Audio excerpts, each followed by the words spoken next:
হযরত মেজলা হুজুর পীর কিবলা রহমাতুল্লাহ আলাইহি ওই ডানকুনির পাশে এক মাহফিল করছে। ডানকুনির মাহফিলে গিয়েছে মেজ হুজুর পীর কিবলা। গিয়ে দেখছেন স্টেজটা অন্ধকার, মাইক বন্ধ, প্যান্ডেলে আশেপাশে লাইটিং সব চলছে, স্টেজ আর মাইক বন্ধ, তুমুল ঝগড়া চলছে। মেজ হুজুরকে দেখে আস্তে আস্তে গিয়ে ওই বাড়িওয়ালার বাড়ির বৈঠকখানে গিয়ে বসলেন। মাইক অপারেটর ছিল হিন্দু, মুসলমান নয়, হিন্দু। ও সে বাড়িওয়ালাকে বলছে, আপনাদের ফুরফুরা শরীফের পীর বাবা এলো কোথায়? বলে আমার বৈঠকখানায় আছে। বলে আমি একটু যাব। কেন? একটু আশীর্বাদ দিতে যাব। যাও যাও, আমাদের হুজুর কেবলার কাছে হিন্দু মুসলমান জৈন খ্রিস্টান কোনো তফাৎ পার্থক্য নেই বাবা, সবাই যায়। ফুরফুরা শরীফের সবাই আসে, সবাই ভালোবাসে, যান। মেজ হুজুর পীর কিবলার কাছে এসে একেবারে হুজুরের পা ধরে গড় করছে আর কাঁদছে, হুজুর আমাকে বাঁচান, হুজুর আমাকে বাঁচান। কি হয়েছে রে বাবু, কাঁদছো কেন? কে তুমি? বলে আমি মাইক অপারেটর। কাঁদছো কেন? এই গ্রামের যুবকরা আমি কাল সকালে মারবে, কাল সকালে গ্রামের যুবকরা আমায় মারবে। অন্যায় কি করেছে বাবা? বলে হুজুর কিচ্ছু অন্যায় করিনি হুজুর, আমি গরিব মানুষ, দুটো জেনারেটর কিনেছি ধার করে, গরিব মানুষ। আপনি আসবেন বলে সর্বপ্রথম আপনার মা পেলে জেনারেটর দুটো নিয়ে এসে বসিয়েছি। একটা জেনারেটর চলছে আর একটা জেনারেটর চলছে না। প্যান্ডেলে লাইটিং যত আশপাশে সব আলো জ্বলছে, ওই জেনারেটর চলছে। স্টেজ আর মাইক, এই জেনারেটরটা চলছে না। গ্রামের ছেলে যুবকদের চাপে ওই নতুন জেনারেটরটা মিস্ত্রি নিয়ে এসে খুলেছি। খুলে দেখি সব পার্ট মেশিন সব ঠিক আছে, তারপরেও চলছে না, মাথা কাজ করছে না। নতুন জেনারেটরটা খুলে ফেললাম।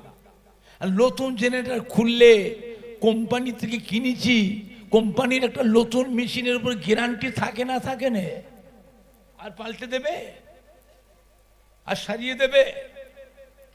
আমি এই কাজ করেছি, তবুও হুজুর চলছে না। মেজ হুজুর পীর কেবলা বললেন, বাবা কোথা বসিয়েছো মেশিনটা, আমাকে নিয়ে চলো, আমি একটু দেখবো। আমি আবু জাফর ফুরফুরা শরীফের মসজিদের পাশে হুজরা শরীফে বসে থাকি।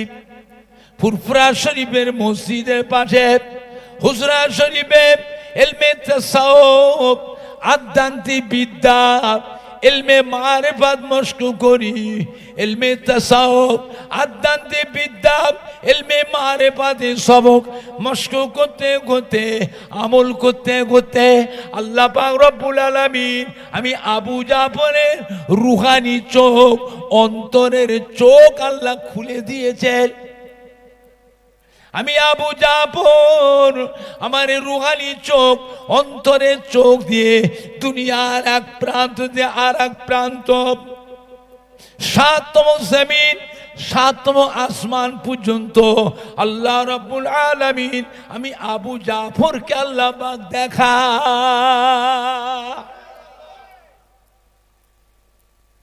চিন্তা করেছেন?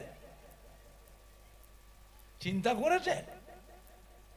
আল্লাহ পাক দাদা পীর রহমতুল্লাহ আলাইহির একটা গোলাপ ফুল গাছে আল্লাহ 5টা ফুল দিয়েছিলেন। কটা ফুল? কটা ফুল? মসজিদের ইমাম আল্লাহ পাকের কত হাজি বান্দারে এসে বসছে ওই মাহফিলে। ফুরফুরা শরীফ থেকে আমাদের দাদা পীরের আওলাদ, আমাদের ছোট হুজুর পীর কিবলার সন্তান বসিরহাটে আল্লামা হযরতে মাওলানা রুহুল আমিন সাহেব রহমাতুল্লাহ আলাইহি পীরের আওলাদ, পানি গোবরা বড় হাফেজ সাহেব কিবলা রহমাতুল্লাহ পীরের আওলাদ, চাঁদপুরি হুজুরের পীরের আওলাদ, একে ফজলুল হক সাহেব রহমাতুল্লাহ আলাইহি, ডক্টর শহীদুল্লাহ রহমাতুল্লাহ আলাইহি, হাতিয়াড়া মৌলানা ইজহারুল হক সাহেব রহমাতুল্লাহ আলাইহ ফুলবাড়ি, মৌলানা ইয়াদ আলী সাহেব রহমাতুল্লাহ আলাইহ খেড়িয়া, হযরতে সুফি আক্কাস আলী রহমাতুল্লাহ আলাইহ পীরের আওলাদ। এই চ্যাংড়া ছোকরানা নাম বুঝবে না, একটু বয়স মুরব্বীদের জিজ্ঞেস করেন না কার নাম বলছি। ফাউলকের নাম বলিনি, ফাউলকের নাম বলিনি, পীরের আওলাদ। আজকে ধামাখালি কাচারি পাড়া মাহফিল এসছে, আমাদের সোনার মানিকরা, আমাদের কলিজা টুকরা সন্তানেরা ওই মাহফিলটা যদি গিয়ে বসে, তাহলেও আমরা কবরে শুয়ে ধামাখালি কাচারি পাড়ায় মাদ্রাসার মাহফিল থেকে আওলাদ হিসাবে, নাতি পোতা হিসাবে একটু নেকির ভাগ আমরাও কবরে শুয়ে শুয়ে পাবো। দোয়া দরকার আছে না নাই? কে করবে? ভাড়া করে সব বোঝেন, লেখাপড়া শিখেছেন, ভাড়া বোঝেন না? তা বোঝেন না? ভাড়া ভাড়া করে নিজের জমির ফসল খাওয়া আর হাটে বাজারে দোকানে কিনে কিনে খাওয়া এক হবে তো? তাও বলে না। নিজের জমির ফসল খাওয়া, নিজের বাগানের গাছের ফল পেড়ে পেড়ে খাওয়া আর হাটে বাজারে দোকানে বাজারে কিনে খাওয়া দুটো এক হবে তো?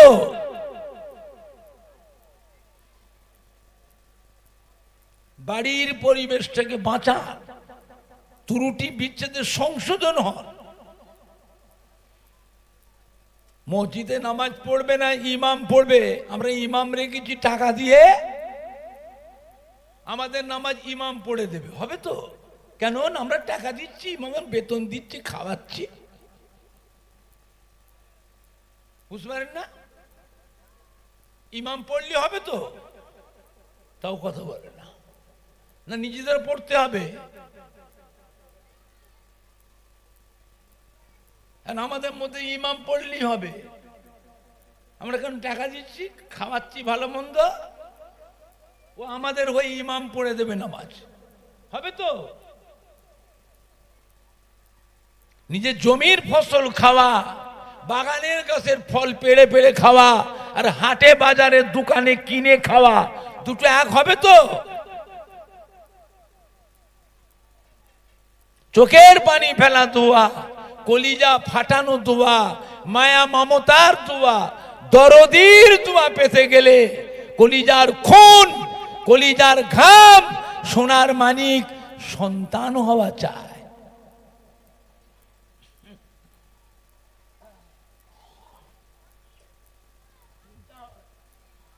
মানুষ আস্তে আস্তে কিরকম হয়ে যাচ্ছে বাবা। জনম দুঃখিনীরা আমাদের ঘরে কত কষ্ট করে লালন পালন করে খাইয়ে পরিয়ে বড় করেছে বাবা, একটু মনে পড়ে না? সুখ শান্তি পেয়ে সব ভুলে গেছে। এত আরাম প্রিয় ভালো জিনিস নয়, অতীতের কথা ভুলে গেছি। একটা দিন এমন ছিল, অভাবের সময় মানুষ জবের আটা খেয়েছে। জব, জব চেনেন? ভুট্টা চেনেন? মাইলো চেনেন? বছরে খা খেয়েছেন? ওই মুরব্বীকে জিজ্ঞেস করো, ওই মুরব্বীকে মাথায় রুমাল দিয়েছে, বছরে খাক। এই চ্যাংড়াগুলো বুঝবে? যুবকগুলো কত বয়স আপনার? 50 না 60? আপনি পাননি। ওই 70 বছর 80 বছরের মুরব্বী, দাদু নানাদের বয়সে, দাদি নানিদের বয়সে যারা আছে চ্যাংড়া যুবকেরা, ওদের মুখে শুনে দেখেন, দুটো খাবার জন্য নালায়েক, অভাবের কারণে অনাহারেও দিন কাটিয়েছে, উপোস থেকেছে। তবুও তারা ছেলে মেয়ে নাতি পুতাদের কথা মনে করে এই সম্পত্তিগুলো তারা বিক্রি করে গেল না। বিক্রি করে যেত তখন মজাটা বুঝতে পারতে হাড়ে হাড়ে।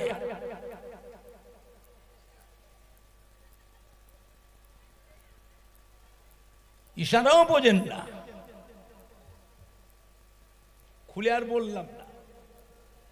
এইটাই আমাদের কপালে ছিল, পাওনা। সে কষ্ট পাননে তো বুঝবেন কি?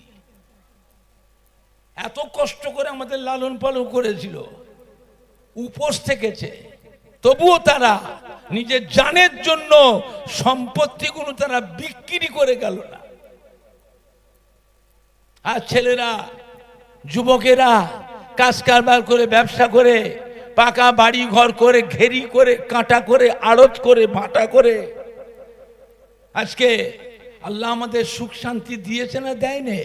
একটু হানা কথা বলে। আমরা যে সুখ শান্তিরা পেয়েছি, আমাদের আব্বা দাদু মা দাদিরা দরদিরা এরকম সুখ শান্তি তারা জীবনেও পায়নি। কার দুয়ায় এত সুখ ভোগ করছে? কার দুয়ায়? কার দোয়া পেয়েছি না পেয়েছি বলতে পারবো না।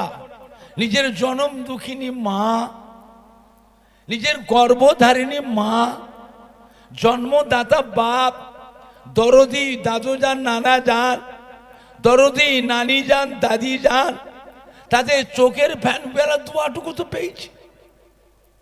এটা অস্বীকার করবে? তাদের নামে কোনোদিন দুটো মসজিদের মুসল্লিকেও দুটো ভাত দিলাম না, দুটো মাদ্রাসার এতিম ছেলেদের দুটো ভাত দিইনি,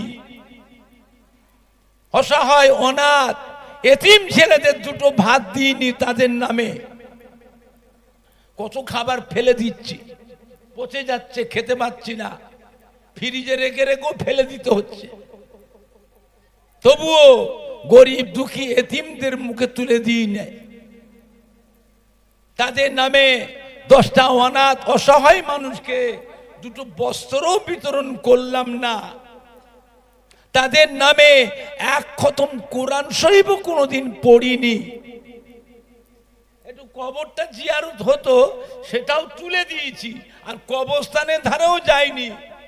কবরগুলো সাপ ব্যাঙের বাসা হয়েছে, বন বিড়াল শিয়ালের বাসা হয়েছে, জঙ্গল বন হয়ে গেছে। কবরের পাড়ে থেকে ভয় লাগে। আজ তারা কবরে শুয়ে এতিমের মতো পড়ে পড়ে তারা কাঁদতেছে।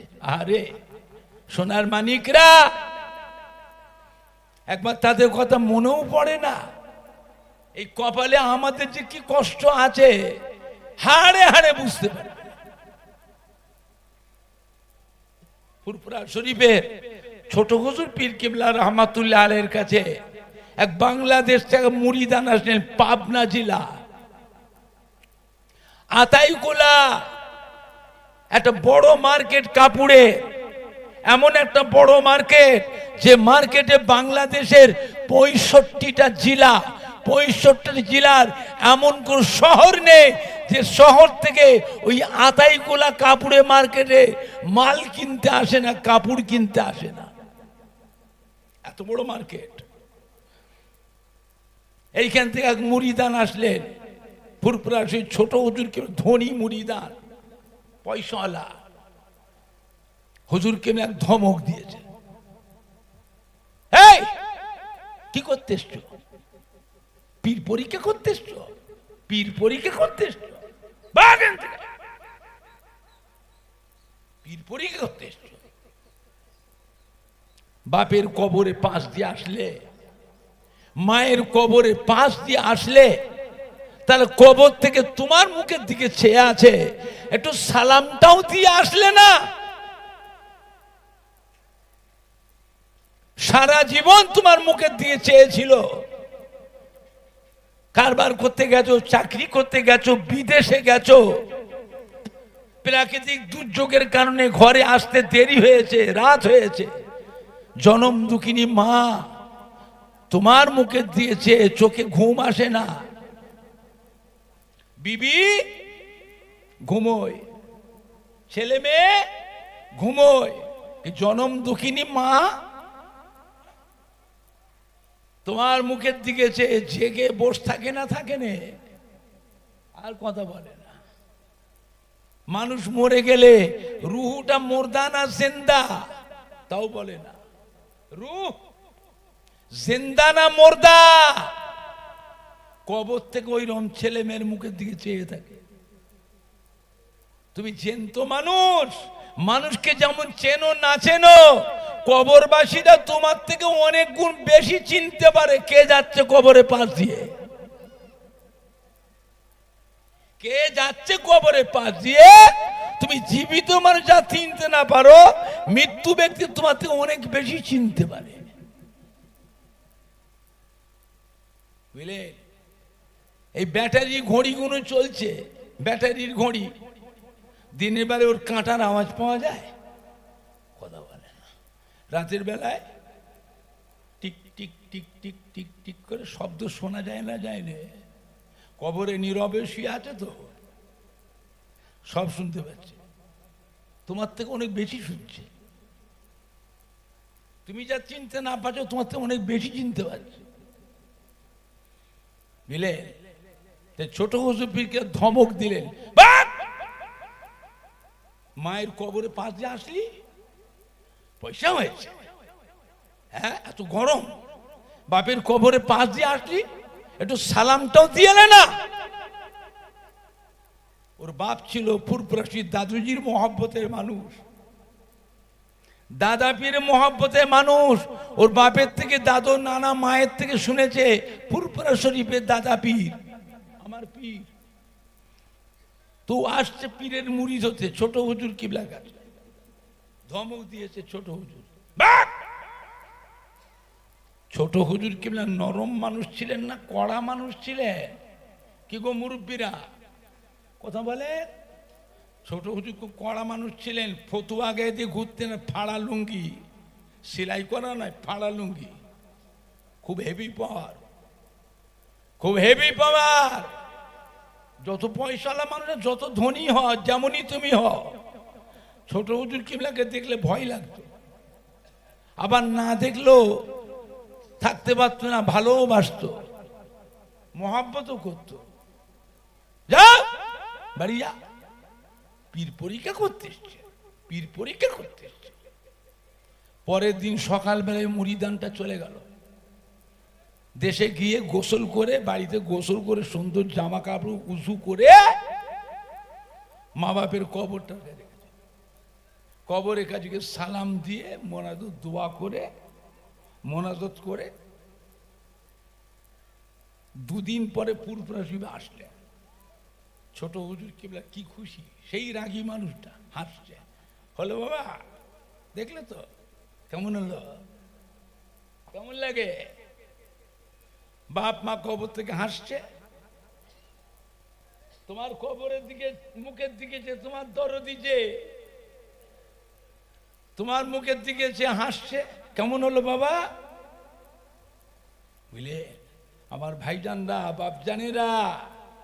তারপরে ছোট হুজুর কেলে মুরিদ করলেন। ফুরফুরা শরীফের দাদা পীরে কলিজাত মুফতি আজম হযরত মেজলা হুজুর পীর কিবলা রহমাতুল্লাহ আলাইহি ওই ডানকুনির পাশ এক মাহফিল করছে, ডানকুনির মাহফিলে গিয়েছে মেজ হুজুর পীর কিবলা। গিয়ে দেখছেন স্টেজটা অন্ধকার, মাইক বন্ধ, প্যান্ডেলে আশেপাশে লাইটিং সব চলছে, স্টেজ আর মাইক বন্ধ, তুমুল ঝগড়া চলছে। মেজ হুজুরকে দেখে আস্তে আস্তে গিয়ে ওই বাড়িওয়ালার বাড়ির বৈঠকখানে গিয়ে বসলেন। মাইক অপারেটর ছিল হিন্দু, মুসলমান নয়, হিন্দু। ও সে বাড়িওয়ালাকে বলছে, আপনাদের ফুরফুরা শরীফের পীর বাবা এলো কোথায়? বলে আমার বৈঠকখানায় আছে। বলে আমি একটু যাব। কেন? একটু আশীর্বাদ দিতে যাব। যাও যাও, আমাদের হুজুর কেবলার কাছে হিন্দু মুসলমান জৈন খ্রিস্টান কোনো তফাৎ পার্থক্য নেই বাবা, সবাই যায়, ফুরফুরা শরীফের সবাই আসে, সবাই ভালোবাসে, যান। মেজ হুজুর পীর কিবলার কাছে এসে একেবারে হুজুরে পা ধরে গড় করছে আর কাঁদছে, হুজুর আমাকে বাঁচান, হুজুর আমাকে বাঁচান। কি হয়েছে রে বাবু, কাঁদছো কেন? কে তুমি? বলে আমি মাইক অপারেটর। কাঁদছো কেন? এই গ্রামের যুবকরা আমায় কাল সকালে মারবে। কাল সকালে গ্রামের যুবকরা আমায় মারবে, অন্যায় কি করেছে বাবা? বলে হুজুর কিচ্ছু অন্যায় করিনি হুজুর, আমি গরিব মানুষ, দুটো জেনারেটর কিনেছি ধার করে, গরিব মানুষ। আপনি আসবেন বলে সর্বপ্রথম আপনার মা পেলে জেনারেটর দুটো নিয়ে এসে বসিয়েছি। একটা জেনারেটর চলছে আর একটা জেনারেটর চলছে না। প্যান্ডেলে লাইটিং যত আশপাশে সব আলো জ্বলছে, ওই জেনারেটর চলছে। স্টেজ আর মাইক, এই জেনারেটরটা চলছে না। গ্রামের ছেলে যুবকদের চাপে ওই নতুন জেনারেটরটা মিস্ত্রি নিয়ে এসে খুলেছি।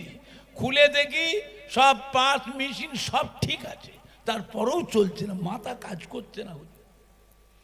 নতুন জেনারেটরটা খুলে ফেললাম।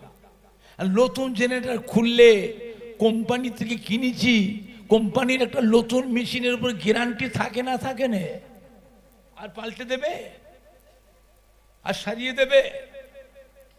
আমি এই কাজ করেছি, তবুও হুজুর চলছে না। মেজ হুজুর পীর কেবলা বললেন, বাবা কোথা বসিয়েছ মেশিনটা, আমাকে নিয়ে চলো, আমি একটু দেখবো। আচ্ছা বলেন তো, মেজ হুজুর কেবল কি জেনারেটরের মিস্ত্রি? হ্যাঁ বাবা, জেনারেটরের মিস্ত্রি মেজ হুজুর। মেজ হুজুর কি দেখবে? বলে আমাকে নিয়ে চলো, আমি একটু দেখি। মেজ হুজুর পীর কেবলা উঠে আসলে, কোথায় বসিয়েছ? এই যে পাশে পুকুর আছে, এই পুকুরের পাড়ে বসিয়েছি। আর একটা জেনারেটর ওই প্যান্ডেলের ওই মাথায় বসিয়েছি, আর একটা স্টেজের পাশে পুকুর, ওই পুকুরের পাড়ে বসিয়েছি। এইটা চলছে না। মেজ হুজুর পীর কেবলা গিয়ে দেখি, বললেন বাবা কি কাজ করেছো বাবা, তুমি কি কাজ করেছো বাবা? ঠিক হয় না তো, ঠিক হবে না তো। এই ছেলেরা, এই যুবকেরা, এদিকে এসো। এই জেনারেটরটা ধরে ঠেলে ঠেলে সরে বসাতো। 10-12 জন যুবক, বড় মেশিন তো, ঠেলে ঠেলে ঠেলে ঠেলে সরিয়ে বসে। মেজ হুজুরকে বলে স্টার্ট মারো, চালাও। চালিয়েছে, এক চান্সে ধক ধক ধক ধক ধক ধক ধক ধক ধক ধক করে চলছে, আর বন্ধ হয় না। যত সব তোমাদের সব ঝামেলা, জিজ্ঞেস করবে না, জানবে না, শুনবে না। মেজ হুজুরকে রাগ করে আস্তে আস্তে উঠে চলে এলে, ওখান থেকে এসে বাড়িওয়ালার বৈঠকখানায় বসলে। গ্রামের মুরব্বীরা, মুসল্লিরা, ইমাম সাহেব, আলেম মওলানা, যুবকের দল কমিটিরা সব এসে হুজুর কিবলাকে ঘিরেছে। আমরা মগরিব থেকে হুজুর রাত 9টা পর্যন্ত আমরা পেরেশান হয়ে যাচ্ছি, হুজুর চালাতে পারছি না। আর আপনি কি করলেন, আপনি কি করলেন হুজুর? মেজ হুজুর পীর কেবলা বললেন, বাবা ওই জায়গাটায় একটা নামাজি মুসল্লি বান্দার কবর আছে রে বাবা। নামাজি মুসল্লি বান্দার কবর আছে। মানুষ মরে গেলে রুহুটা জিন্দা না মুর্দা? একটু হানা বলে।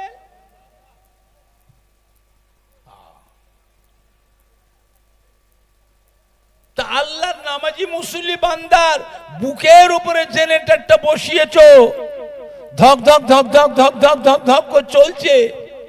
আমার নামাজি মুসল্লি বান্দার রুহে কষ্ট হচ্ছে তো, এই জন্য আল্লাহ পাকের কুদরত ভাবে আল্লাহ জেনারেটর বন্ধ করে দিয়েছে, চলে না।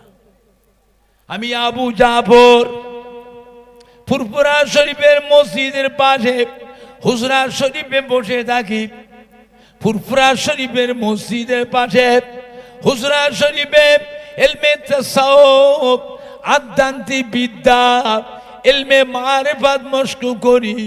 ইলমে তাসাউফ, আধ্যাত্মিক বিদ্যা, ইলমে মারিফাতের সবক মশক করতে করতে, আমল করতে করতে আল্লাহ পাক রব্বুল আলামিন আমি আবু জাফরের রুহানি চোখ, অন্তরের চোখ আল্লাহ খুলে দিয়েছেন।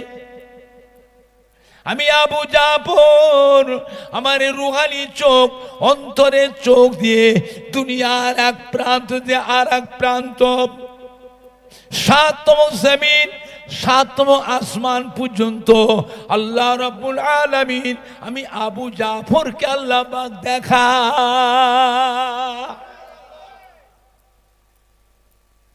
চিন্তা করেছেন? চিন্তা করেছেন?